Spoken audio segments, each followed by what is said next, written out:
A new video released by California Fire shows some of the dramatic tactics being used both in the air and on the ground to battle a series of deadly wildfires.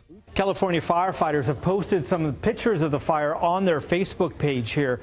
Now, 16 fires continue to threaten thousands of homes in Northern California. And just to give you an idea of how destructive this fire has been, it's actually destroyed an area larger than the city of Los Angeles. And officials say things are only going to get worse before they get better. After receiving a bit of a break from Mother Nature, the National Weather Service says extreme weather conditions are returning. The forecast calling for temperatures to soar above 35 degrees Celsius with extremely low humidity through Saturday.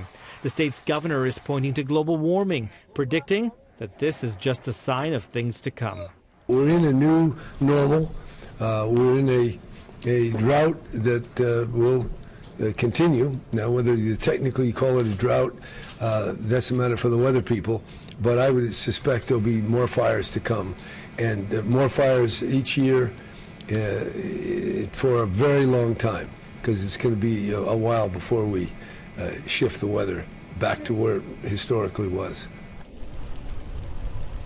The raging fire near the city of Redding is being blamed for 6 deaths and destroying more than 1,500 structures.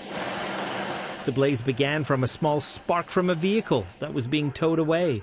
It remains just 35% contained and has already scorched an area larger than the city of Denver, making it the 6th most destructive fire in California's history.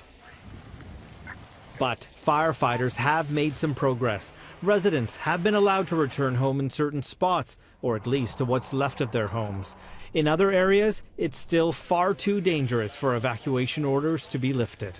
What we don't want to do is put people back in their homes that have been evacuated for a week and then have something go bad on the incident where we have to turn around and re-evacuate those folks. California has already spent $125 million battling these fires. That's a quarter of what was budgeted, and the state's budget year only began last month.